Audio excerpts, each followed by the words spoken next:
Hai, Assalamualaikum warahmatullahi wabarakatuh. Jadi hari ini kita akan melaksanakan pertemuan ketiga untuk mata kuliah metodologi penelitian dengan tema ya masalah penelitian, rumusan masalah dan sumber kepustakaan. Bagaimana cara kalian menelusur jurnal? Nanti akan saya berikan tutorialnya juga.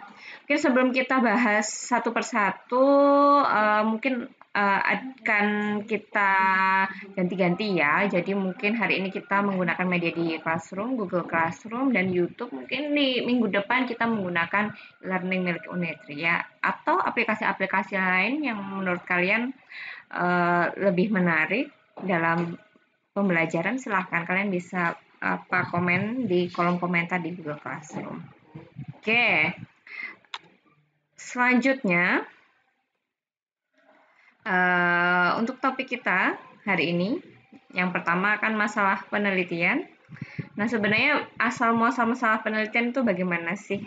Jadi semua penelitian, baik itu jenis penelitian kuantitatif ataupun kualitatif, harus didasarkan oleh masalah, bukan didasarkan oleh saya pengen penelitian di lokasi A, lokasi B, lokasi C. Nah, yang harus menjadi alasan kenapa mengambil penelitian di suatu lokasi adalah apakah di lokasi tersebut ada masalah yang besar yang harus membuat kalian untuk meneliti.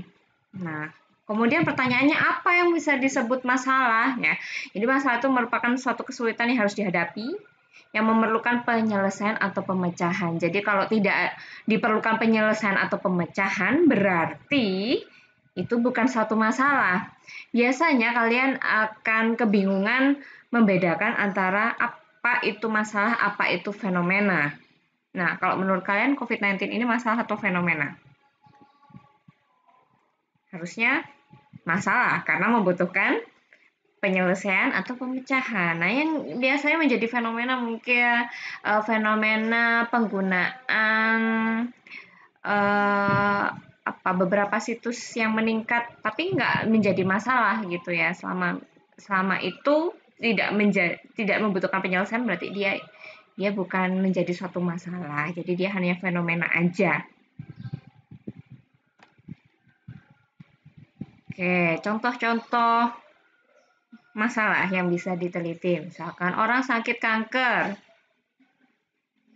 Nah, tapi sakit kanker itu bukan masalah, tapi itu adalah sebuah kejadian, peristiwa, atau fenomena. Yang menjadi masalah adalah misalkan ada obat apa sih atau treatment apa sih yang bisa dilakukan untuk mengobati atau meningkatkan kualitas hidup orang yang dengan sakit kanker ya. Kemudian yang jadi masalah juga apakah beberapa makanan bisa menyebabkan penyakit kanker, misalkan mencari penyebab dari terjadinya fenomena atau peristiwa. Yang dalam hal ini adalah penyakit kanker. Jadi penyakit kanker itu bukan suatu masalah tapi sebuah fenomena. Jadi harus dibedakan. Namun dari banyaknya masalah itu tidak semuanya harus diteliti. Makanya kalian sebagai calon peneliti harus mulai memilah gitu ya. Jadi kalau misalkan ada beberapa masalah menurut kalian yang paling urgent untuk diselesaikan yang mana? Seperti halnya saat kalian melakukan pengkajian di proses keperawatan, saat membuat analisa data kan tidak semuanya masalah itu akan kalian selesaikan semuanya ya. Karena keterbatasan dari suatu penelitian. Tidak bisa semuanya menjawab semua dari satu penelitian menjawab semua dari masalah ya, tidak bisa.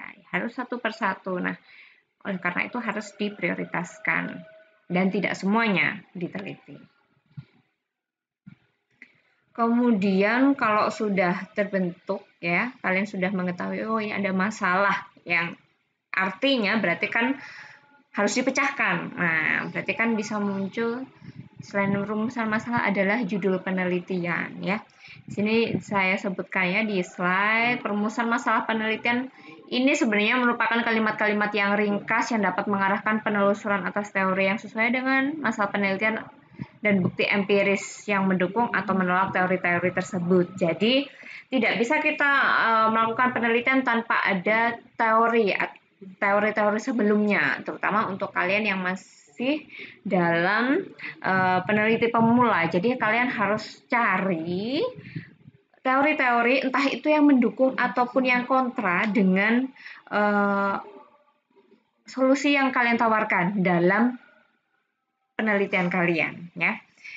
Saya ulangi lagi bahwa penelitian didasarkan atas masalah, jadi bukan didasarkan atas fenomena atau kejadian, tapi masalah. Ya, seperti yang saya jelaskan tadi, juga masalah harus melakukan penelitian, tidak tentu ya, tidak harus ya.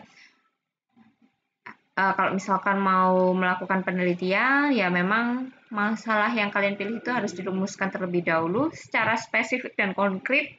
Jadi tidak secara umum atau abstrak, seperti halnya kalian membuat makalah-makalah saat kalian melakukan tugas makalah begitu. Jadi misalkan apa yang menyebabkan terjadinya kanker. Nah, itu sangat umum sekali. Apa ini kan jadi banyak hal gitu kan. Nah, ini harus lebih spesifik lagi, lebih konkret lagi dari apa ini kalian akan melihat dari bukti-bukti teori-teori empiris gitu yang sudah ada di jurnal ataupun apa ya, buku-buku yang paling enak sih sebenarnya melihat dari jurnal-jurnal yang terbaru, karena itu pasti ada dasar gitu. Kalau misalkan kalian mau memberikan solusi, misalkan ternyata ada terapi A untuk mengobati penyakit B begitu. Nah, tidak mungkin kalian tidak berdasarkan dari bukti yang sebelumnya. Tidak harus sama sesuai dengan solusi yang kalian tawarkan, tapi yang harus ada adalah kalian tidak serta-merta memunculkan masalah tersebut tanpa adanya teori gitu ya. Karena balik lagi ya, kalau misalkan kalian hanya mengawang-awang, pasti itu masih secara umum atau abstrak. Cuman bedanya lagi kalau kalian bisa melihat searching gitu ya di penelitian-penelitian yang jenisnya kualitatif, memang dibuat akan seumum mungkin untuk rumusan masalahnya, tapi bukan berarti dia tidak konkret pertanyaan di rumusan masalah tersebut. Nanti kita bahas contoh-contohnya. Oke, kita bahas dulu di permasalahan lagi. Jadi, kriteria permasalahan itu apa sih yang bisa kita katakan itu sebuah masalah selain dari ini bukan fenomena. Nah, kalau kalian sudah bisa membedakan antara fenomena kejadian, ya, fenomena atau kejadian dengan permasalahan, nah, yang menjadi kalian menguatkan kalian menjadikan suatu kalimat itu adalah masalah, itu jika ada kesenjangan antara apa yang seharusnya terjadi dengan apa yang terjadi. Balik lagi, saya ulang berkali-kali bahwa beberapa masalah tidak perlu diteliti karena sudah jelas secara konteks dan penyebabnya, sehingga tidak perlu lagi peneliti mengumpulkan data atau menjelaskan masalah tersebut gitu ya. Jadi misalkan kalian mencari tahu hubungan antara perilaku merokok dengan kejadian impotensi misalkan. Nah, secara patofisiologi kan sudah dibuktikan dari penelitian-penelitian sebelumnya bahwa itu memang sudah ada hubungan, bahkan berpengaruh ya. Hubungan tidak selalu berpengaruh. Nah, kalau misalkan ya sudah berpengaruh ya berarti automatically ya. Jadi otomatis ada hubungan. Jadi kalau sesuatu yang sudah pasti seperti itu tidak perlu kalian lakukan penelitian lagi. Banyak sekali permasalahan yang perlu dibuktikan ya dengan penelitian. Jadi usahakan ya kalau mencari masalah atau mencari judul penelitian, jangan cari di Google judul penelitian dengan keyword seperti itu. Tidak akan kalian temukan, pasti yang sudah terlalu umum gitu ya, yang sudah ya tahu memang seperti itu, apanya yang harus diteliti lagi ya. Jadi pastikan memang solusi, ataupun kalau misalkan kalian mencari tahu adanya asosiasi gitu ya, atau pengen mendeskripsikan dari suatu masalah, nah itu memang benar-benar dibutuhkan dan belum diteliti sebelumnya. Nah, ini contoh-contoh judulnya.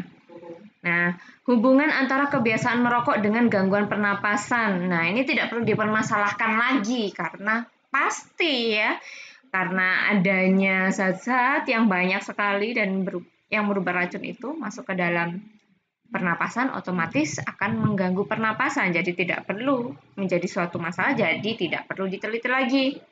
Misalkan kalian mau meneliti perbedaan antara kadar hemoglobin ibu hamil dengan ibu tidak hamil, sudah pasti lebih rendah yang ibu hamil. Ya, karena memang sudah diteliti dan sudah pasti. Misalkan contoh-contoh yang lain, misalkan yang bisa diangkat menjadi suatu permasalahan. Misalkan, apakah pemberian konsentrat protein di samping tablet besi dan asam folat dapat meningkatkan kadar hemoglobin ibu hamil? Nah, ini bisa diteliti. Jadi kan ibu hamil kan kalau misalkan pemeriksaan kehamilannya diberikan tablet besi dan asam folat ini kan sudah menjadi panduan umum ya, jadi pasti diberi kalau misalkan dia periksa kehamilan, entah itu ke bidan ataupun ke puskesmas atau ke rumah sakit.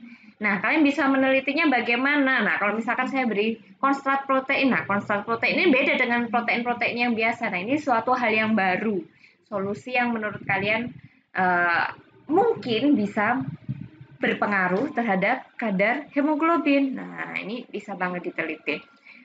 Tapi kalau misalkan kalian searching lagi ternyata ini sudah banyak diteliti dan itu ya berarti ya bukan suatu hal yang perlu diteliti lagi karena satu hari ini misalkan ada masalah yang patut diteliti belum tentu besoknya akan menjadi tetap layak untuk diteliti. Nah, jadi pintar-pintar sekali kalian nanti untuk mencari suatu masalah. Nah, syaratnya apa sih? Ada kemampuan laksanaan, jadi bisa dilaksanakan penelitiannya, kemudian memberikan sesuatu yang baru. Yang baru mungkin ada beberapa orang yang beberapa praktisi peneliti gitu ya, ada membuat grade-grade tertentu untuk peneliti pemula, misalkan untuk skripsi tahapan S1 bagaimana, S2 bagaimana, S3 bagaimana. Dan ada yang menyatakan bahwa novelty atau memberikan sesuatu yang baru ini baru untuk penelitian yang level S3. Tapi bukan berarti yang S1 tidak memberikan sesuatu yang baru ya. Tetap memberikan sesuatu yang baru tapi tidak benar-benar baru ya, tidak benar-benar baru. Jadi membuktikan misalkan sudah ada penelitian sebelumnya gitu. Misalkan tentang tadi konsentrat protein gitu. Kemudian sudah ada panduannya dari peneliti sebelumnya. Nah, kalian misalkan melakukan modifikasi dari konsentrat protein yang diberikan di penelitian sebelumnya, nah kalian uji karena itu tetap menjadi suatu hal yang baru karena ada modifikasi, tidak benar-benar baru. Kalau benar-benar baru benar ya, jadi di level S3. Kemudian yang ketiga syaratnya adalah etis dan relevan. Etis di sini adalah seringkali saat melakukan penelitian pada manusia, ini beberapa peneliti ini melupakan bahwa ada tahapan-tahapan yang harus dilakukan sebelum pemberian suatu zat tertentu atau perilaku tertentu pada manusia. Jadi harus diuji cobakan misalkan dari hewan dan seterusnya. Kemudian misalkan itu sudah diuji cobakan, ada beberapa hal selain itu ya. Misalkan harus menghormati kalau misalkan respondennya nanti ya, yang objek penelitian nanti tiba-tiba ingin mundur. Nah, itu dengan alasan etis tetap diperbolehkan karena itu hak dari responden atau objek penelitian. Kemudian relevan di sini adalah bisa diaplikasikan ya, aplikatif sekali ya. Ya, misalkan kalian mau cari mungkin topik-topik yang sangat hangat dibicarakan hari ini adalah tentang COVID-19, kalian pengen mencari tahu tentang dia gitu ya, tapi kalian tidak mempunyai misalkan laboratorium, tidak bisa mengakses laboratorium yang memadai, kalian sendiri tidak bisa mendapatkan atau punya background ilmu yang memadai juga untuk meneliti itu, maka kalian harus ya maksudnya relevan di sini adalah kalian harus memastikan kalian paham dulu dari yang mau kalian teliti, masalah yang mau kalian angkat tersebut kan. Kalau misalkan kalian mau, oh saya pengen karena fenomenanya COVID-19, saya tentang COVID-19 boleh. Tapi ingat, COVID-19 itu bukan masalah, tapi adalah suatu fenomena atau kejadian. Yang jadi masalah kalian cari tahu sendiri, mungkin dapat dari psikososialnya setelah ada berita-berita yang sering sekali sekarang tersebar di media sosial, baik itu di WhatsApp group dan lain sebagainya, atau kalian pengen meneliti di orang yang terdampak atau keluarga yang terdampak, misalkan salah satu anggota keluarganya terdampak, nah bagaimana kalian melihatnya di sisi keluarganya, atau banyak sekali masalah, saya rasa. Tapi satu ya, harus paham dulu ya. Jadi tidak memaksakan diri padahal diri sendiri tidak paham. Nah, itu akan sangat menyusahkan kalian dalam proses penelitian. Oke, ini kriteria yang lain ya. Jadi ringkas, akurat, memungkinkan penjelasan atau pengujian secara empiris ya. Pengujian secara empiris ini baik nanti kalian mengujinya dengan statistik ataupun dengan metode-metode yang lain. Misalkan kalau kuantitatif kan dengan statistik ya, dengan membuat angka-angka dan dianalisis berdasarkan angka tersebut. Nah, kalau misalkan kualitatif bagaimana? Jadi mendalami dari hasilnya karena berupa, kalau kualitatif ini metode pengambilan datanya adalah melalui wawancara. Jadi data-data tersebut dirumuskan gitu ya, dianalisa dan akhirnya bisa menyelesaikan masalah yang kalian susun di rumusan masalah. Kemudian berbentuk kalimat tanya ini wajib. Misalkan hubungan antara status kepegawaian dokter di puskesmas dengan kinerjanya. Nah, ini kan karena diawali dengan kalimat tanya, berarti harusnya ini adalah tanda tanya. Oke, bersifat kompleks.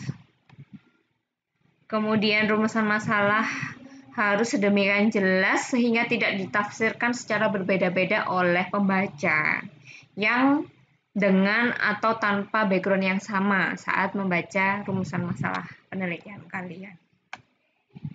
Kemudian jadi salah kalau misalkan kalian berdasarkan judul baru bikin rumusan masalah. Tidak ya. Jadi berdasarkan masalah dulu, kemudian baru muncullah judul penelitian. Karena judul penelitian ini adalah cerminan dari isi penelitian yang akan dilakukan. Jadi ada beberapa tadi kan ada beberapa masalah. Nah, misalkan kalian hanya melihat dari salah satu aspek saja, misalkan hubungan dukungan psikososial terhadap penurunan ansietas pada masyarakat yang terdampak COVID-19 misalkan. Nah, itu kan ada dari judul itu ada cerminan isinya. Oh, berarti ini nanti metode yang akan digunakan apa? Kemudian analisanya berarti bagaimana, jenis penelitiannya bagaimana, itu langsung tercermin di judul. Jadi salah kalau kalian mencari judul terlebih dahulu.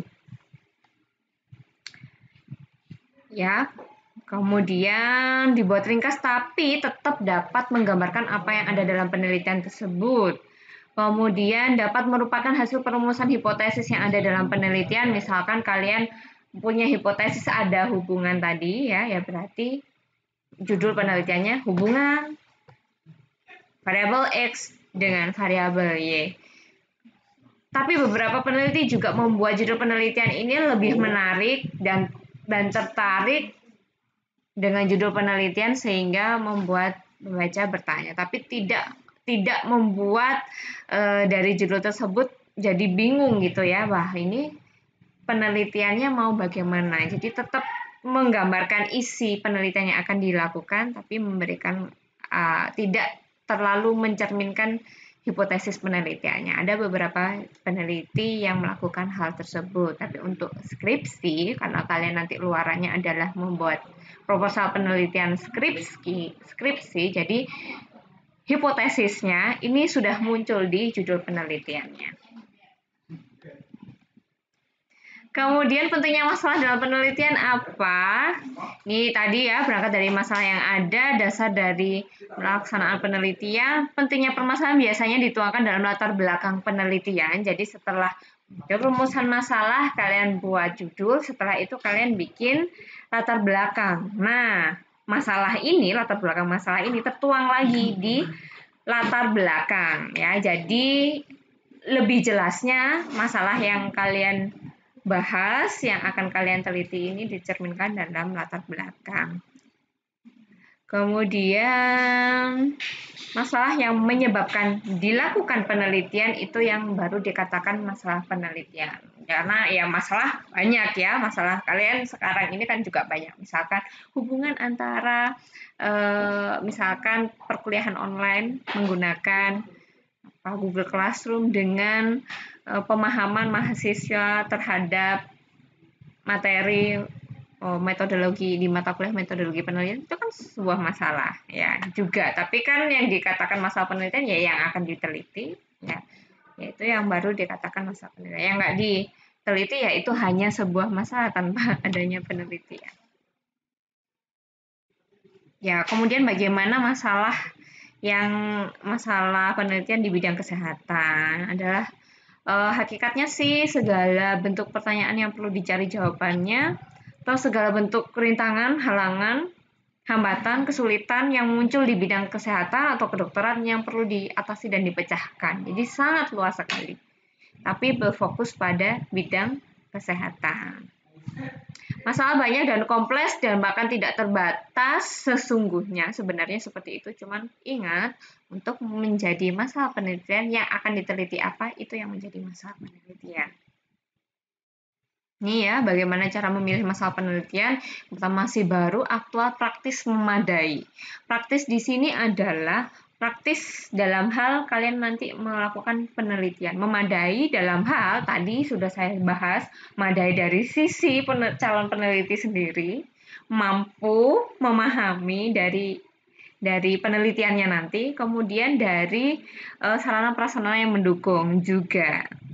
Apakah misalkan saya pengen mengetahui dampak penurunan sperma dari tikus A setelah dipaparkan radiasi telepon genggam misalkan dengan radiasi jaringan 5G gitu kan, sekarang kan sudah ada 5G. Nah, memadai tidak, jaringan 5G-nya sudah ada belum, terus bagaimana cara mengambil spermanya? Kalau misalkan tidak ada sarana prasarana untuk itu ya berarti tidak layak untuk diangkat menjadi masalah penelitian. Kemudian sesuai dengan kemampuan peneliti, sesuai dengan kebijakan pemerintah, ada beberapa hal yang memang sudah dipatenkan ya menjadi wajib untuk dilakukan, misalkan imunisasi. Imunisasi wajib diberikan pada balita apa saja. Nah, kalian tidak perlu lagi melakukan penelitian bagaimana efektivitas dari imunisasi tersebut atau efek samping dari imunisasi tersebut karena sudah menjadi guidelines sendiri dari pemerintah karena sudah ada kalau misalkan muncul efek samping sudah ada penata laksananya bagaimana itu harus diperhatikan juga.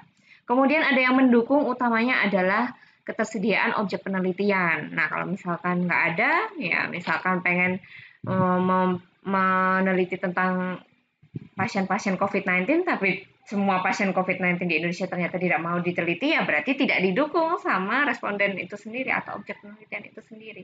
Atau subjek dan objek penelitian itu sendiri. Jadi tidak bisa diambil sebagai masalah penelitian kalian. Ini contoh-contoh rumusan masalah yang dibuat oleh kakak-kakak tingkat kalian ya saat mata kuliah metodologi riset kalau dulu namanya, bukan metodologi penelitian, yang sekarang sudah lulus ya. Ada beberapa juga yang menjadi topik skripsi mereka. Nah, harapan saya nanti kalian mendapatkan luaran begitu juga dengan setelah saya berikan materi tentang ini. Ini misalkan yang pertama, ini untuk topik-topik di komunitas, hubungan terapi supporting group dalam meningkatkan kepatuhan minum obat pada pasien TBC. Nah, ini contoh yang bisa dilakukan penelitian. Bukan berarti kalian nanti mencontek ini dan kalian lakukan. Belum tentu bisa. Ingat, ini sudah lampau. Bagaimana sekarang, apakah layak menjadi masalah penelitian? Patut untuk diteliti. Harus melihat apakah sudah ada jurnal yang persis meneliti dengan judul seperti ini. Kalau sudah ada, ya berarti kalian harus melakukan modifikasi dan pembeda. Kemudian nomor 2, apa makna pengalaman pada korban letusan erupsi Gunung Kelut? Nah, kalau dari bentuk pertanyaannya, ini bukan penelitian kuantitatif ya. Jadi mengeksplorasi, tujuannya adalah mengeksplorasi makna dan makna dari pengalaman korban. Nah, berarti ini adalah jenis penelitian kualitatif. Nanti pendekatannya juga berbeda, cara pembuatan latar belakangnya juga berbeda. Tapi tetap ini sama-sama rumusan masalah yang bisa dilakukan penelitian. Nah, lain-lainnya bisa kalian baca di sini. Ada hubungan aktualisasi diri remaja dengan minat memakai narkoba di panti rehab narkoba A. Kemudian pengaruh pemberian air kelapa muda sebagai penanganan pertama pasien keracunan pestisida. Misalkan untuk kalian yang merasa sangat mampu sekali dan menguasai sekali di bidang keperawatan gawat darurat, silahkan. Nah, mungkin di anak, siapa yang aman bermain denganku? Nah, ya, ini pengaruh roleplay siapa yang aman bermain denganku pada peningkatan tingkat kemandirian anak toddler. Nah, berarti kan membuat suatu keterbaruan nih. Jadi roleplaynya ada namanya, siapa yang aman bermain denganku. Nah, ini menarik juga dan belum diteliti juga dengan kakak tingkat kalian. Mungkin bisa kalian jadikan masalah penelitian yang kalian ambil untuk skripsi kalian. Ini juga ada pengalaman keluarga sebagai caregiver, ini banyak sekali sudah diteliti. Cuman kalau misalkan sudah menjadi suatu masalah yang harus diselesaikan di salah satu tempat, ya misalkan di tempat ini kok ternyata caregivernya ada masalah lain gitu ya. Nah, atau ada output lain saat merawat pasien demensia. Nah, ini berbeda dengan penelitian-penelitian sebelumnya. Nah, maka judul penelitian ini bisa diangkat. Nah, ini saya sebutkan namanya ya, karena ini hasil dari kakak tingkat kalian. Yang misalkan ini bagaimana meningkatkan pemenuhan nutrisi keluarga pada keluarga ekonomi menengah ke bawah. Bagaimana pengalaman keluarga ekonomi menengah ke bawah dalam memenuhi kebutuhan nutrisi keluarga ini. Tapi beberapa judul di sini saat kita bahas ternyata masih terlalu umum sehingga tidak bisa diangkat menjadi masalah penelitian. Nah, kalian bisa diskusi juga dengan teman-teman kalian yang ada di Google Classroom. Nah, ini menurut kalian bisa nggak ya dijadikan judul penelitian skripsi? Ada beberapa yang saya berikan bisa dilanjutkan. Nah, berarti ini bagus ya. Saat itu belum tentu sekarang karena balik lagi kalau sudah ada penelitiannya yang sama persis dengan kondisi tersebut ya berarti tidak bisa lagi. Ya, misalkan bagaimana hubungan sosial media dalam pencegahan perilaku seks bebas. Nah, ini kan bisa dilanjutkan tapi sosial medianya sosial media apa? Kan sekarang banyak sekali. Nah, kemudian pencegahan perilaku seks bebas ini yang kayak gimana? Itu harus diperjelas lagi. Mungkin kalau di judul tidak muncul, ya berarti bisa muncul di keseluruhan dari skripsinya, terutamanya di metode penelitiannya nanti. Ada banyak sekali, nanti kalian bisa baca-baca ya.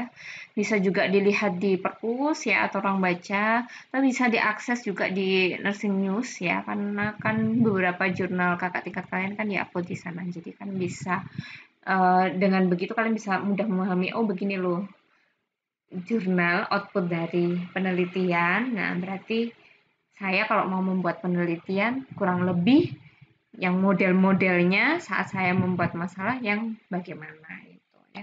Karena semakin kalian banyak membaca, semakin banyak pula kalian akan mudah memahami.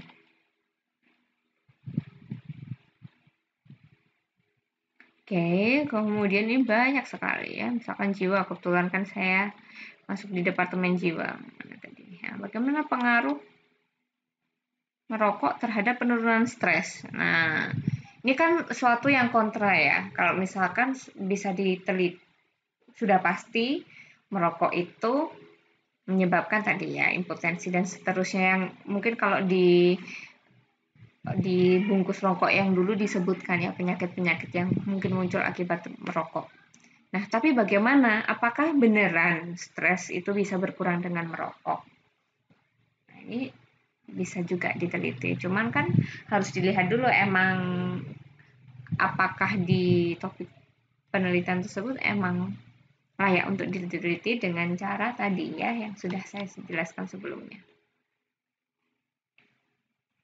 Ini banyak sekali ya. Kalian kan selama kuliah mulai semester 1 sampai sekarang semester 6 kalian mendapatkan banyak paparan. Atau sebelumnya telah praktek di rumah sakit. Nah, kalian akan merasakan saya lebih nyaman, lebih paham saat saya masuk di wilayah keperawatan mana. Nah, itu akan kalian lebih bisa memahami gitu ya. Jadi nanti waktu melakukan penelitian tidak benar-benar kosong gitu ya, hanya menuruti misalkan oh karena saya pengen di dosen A itu karena dia masuk di departemen A gitu jadi saya mengikuti padahal kalian sendiri kurang mampu. Nah, hindari yang seperti itu. Lebih baik tanya diri kalian sendiri ya, bukan tanya siapa dosen yang kalian sukai itu di departemen mana, tidak ya. Tapi kalian sangat berminat di wilayah keperawatan mana yang kalian rasa banyak sekali masalah, saya punya banyak solusi, saya punya banyak pertanyaan. Nah, di departemen tersebut kalian masuk di penelitiannya. Oke, ini kita lanjutkan saja. Oke, kalau misalkan kualitatif bagaimana? Penelitian kualitatif ya, tadi ada beberapa yang saya sebutkan juga. Misalkan ini dari penelitian saya sendiri, misalkan judulnya Eksplorasi Perasaan Anak Perempuan dalam Menerima Ibu dengan Kanker Payudara di Jawa Timur, di Indonesia. Rumusan masalahnya bagaimana perasaan anak perempuan dalam menerima ibu dengan kanker payudara. Jadi outputnya adalah caranya untuk mendapatkan output perasaan ini adalah saya mengeksplorasi dengan bertanya di responden saya yang atau partisipan saya yang hal ini adalah anak perempuan yang ibunya mengalami kanker payudara dan mendapatkan hasilnya. Itu kalian bisa cek juga jurnalnya sudah ada di Google Scholar ya. Sebelum kita bahas bagaimana cara mencari jurnal melalui Google Scholar, ya kita simpulkan dulu tentang rumusan penelitian, rumusan masalah penelitian. Jadi intinya ya dari fenomena dulu ya. Kemudian ada research gap gitu ya, mungkin ada perbedaan, ada pembeda, harus ada pembeda dari penelitian terdahulu dengan yang akan kalian teliti. Mungkin juga dari teori gap ya, ada pembeda juga dari teori yang terdahulu dengan menurut kalian masalah yang akan kalian teliti, maka ini akan menjadi rumusan masalah penelitian. Yang mana kerangka berpikirnya muncul dalam latar belakang masalah. Jadi, saat kalian membuat masalah penelitian, ya tidak diawali dengan judul penelitian, tapi dari 3 hal ini. Fenomena, kemudian adanya pembeda dari penelitian terdahulu, dan adanya pembeda dari teori terdahulu, 3 hal ini. Nah, ini bagaimana cara berpikir seorang peneliti saat sudah menemukan masalah penelitian ya. Setelah kalian mendapatkan masalah penelitian, nah kalian akan membuat nanti yang saya teliti di tesis saya ya, di skripsi saya apa. Nah, kemudian kalian membuat rancangan pemecahan masalah penelitiannya. Nah, untuk membuat rancangan ini kalian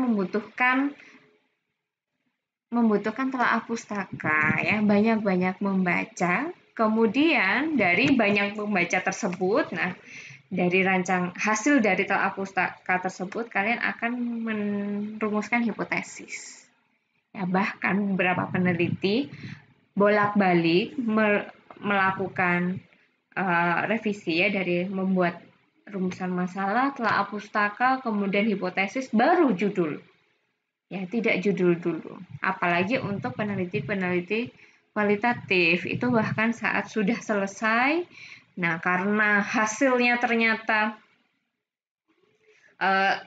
benar-benar beda ya, ternyata ada benar-benar berbeda, ada teori yang berbeda, ada gap yang berbeda dari teori yang sebelumnya, maka kan judul kan harus representatif dari isi ya, maka judulnya menyesuaikan. Jadi kalau misalkan kalian nanti diminta ganti judul saat proses penelitian, itu sebenarnya bukan masalah besar.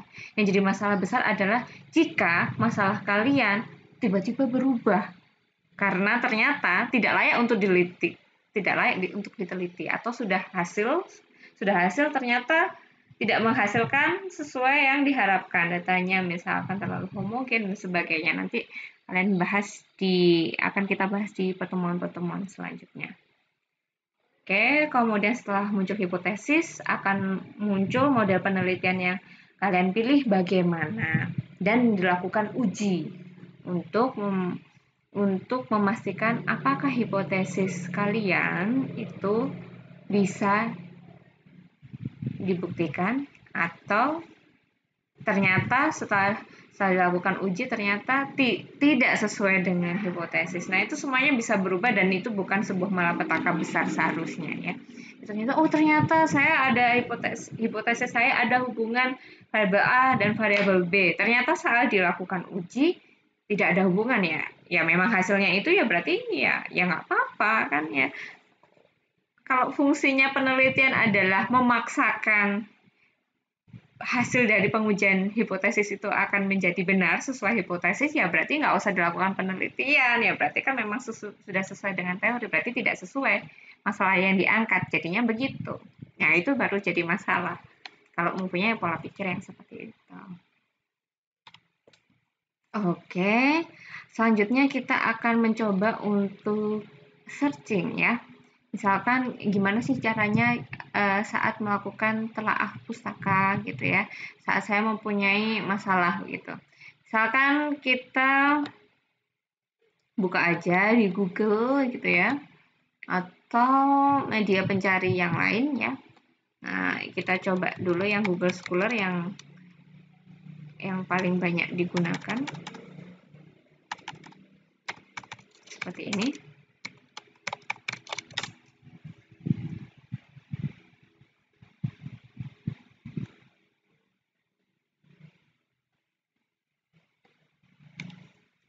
Oke. Manfaat dari Google Scholar ini, jadi beberapa pengumpul ikan. Nanti ini. Oke, baik. Misalkan kalian mencari penelitian, misalkan karena kita sedang dalam fenomena COVID-19, kita coba aja. Misalkan saya pengen tahu apa aja sih masalah yang dihasilkan dari COVID-19 ini. Langsung aja, corona misalkan, atau COVID-19. Oke. Apakah sudah muncul artikel-artikelnya di Google Scholar? Jadi nyarinya bukan di Google Web yang biasa ya, tapi di Google Scholar karena udah pasti itu jurnal ya atau jenis-jenis penelitian ilmiah. Walaupun itu akan lebih tersaring gitu.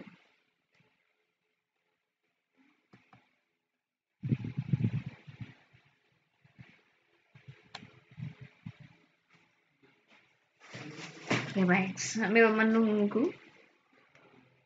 Nah, ternyata ini banyak sekali sudah ya penelitian-penelitian ya.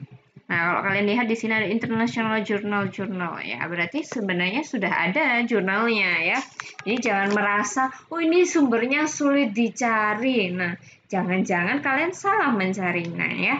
Lebih mudah kalian mencari itu dari fenomenanya dulu. Jadi bukan dari masalah. Nah, kalau kalian menawarkan suatu solusi atau bertanya apakah ini suatu masalah yang harus diteliti ya. Jadi terus kalian ketikkan di sini di pencarinya ya pasti kalian tidak akan menemukan kalau benar-benar masalah kan benar-benar baru ya. Jadi kalian carinya dari fenomenanya. Di sini banyak sekali COVID-19 ya ternyata Ya kalau misalkan oh ternyata bahasa Inggris Bu, saya nggak bisa bahasa Inggris. Kalau kalian sering-sering baca sebenarnya sama kayak kalian ngegame gitu ya. Awalnya kan kalian juga nggak bener-bener tahu gitu ya bagaimana proses gamenya. Walaupun tanpa tutorial yang jelas pun kalian dengan mencoba terus-menerus kan akhirnya juga paham-paham. Walaupun sebenarnya game itu nggak compatible dengan membaca ya. Tapi ya paling tidak begitulah cara otak kita untuk ya mengadaptasi sesuatu hal yang baru. Jadi bukan masalah. Jadi katakan pada diri Anda, walaupun artikelnya banyak yang bahasa Inggris, bukan masalah. Gitu ya. Nah, kalau di Google Scholar ini, kalau misalkan kalian menemukan sebelah kanan ini ada PDF, berarti ini bisa kalian akses full. Kalau misalkan tidak ada seperti ini, berarti tidak bisa kalian akses secara full. Mungkin bisa muncul di abstraknya saja. Nah, karena ini fenomena yang sedang tren ya, sangat tren sekali saat ini, kalian bisa lihat walaupun masih beberapa hari, citasinya sudah cukup banyak. Nah, citasinya sudah cukup banyak. Bagaimana kalau bisa ada record citasi ini? Kalian harus memunculkan hasil penelitian kalian dulu lewat jurnal dan mengsitasi peneliti ini. Nah, ini berarti kan sudah banyak sebenarnya yang meneliti tentang COVID-19 ya di fenomena COVID-19. Cuman kan banyak sekali masalah yang mungkin timbul yang belum diteliti. Nah, itu kesempatan kalian ya. Misalkan ini kan Chinese medicine be used for prevention of coronavirus. Nah, ini sebenarnya sama seperti di Indonesia ini lagi marak empon-emponan yang dikatakan bisa gitu ya. Bisa untuk menjadi obat. Nah, obat atau preventif nih, tunggu dulu nih, karena kan berbeda. Kalau preventif kan berarti kan diberikan pada orang yang sehat, diberikan sebagai meningkatkan imunitas gitu ya. Nah, beda lagi dengan yang kuratif ya, bisa mengobati. Nah, hati-hati dengan kata-kata ini. Nah, di jurnal juga langsung jelas ya kalau kalian tadi sempat ingat ya, saya mengatakan ada beberapa penelitian yang membuat judul penelitiannya ini seolah-olah membuat pembaca ini tertarik. Jadi membuat kalimat tanya pada judul penelitiannya. Tapi kan walaupun begitu kan bisa kita pahami bahwa judul jurnal ini, dari judul artikel jurnal ini kan, oh berarti di penelitian si Luo dan Tang dan kawan-kawan ini meneliti apakah obat-obatan Cina tradisional ini bisa menjadi preventif, usaha preventif untuk penyakit virus corona 2019 COVID-19 dengan melakukan ini review historical klasik ya, kemudian melihat dari bukti-bukti penelitian dan yang sudah dilakukan ya, yang current prevention yang memang sudah dilakukan dengan menggunakan obat-obatan Cina tradisional tersebut. Nah, kalau kita pengen buka ya, ini tinggal kalau misalkan mau di halaman ini pengen saya lihat lagi ya berarti ini open link in new tab seperti halnya kalian searching buat makalah begitu, kita buka sampai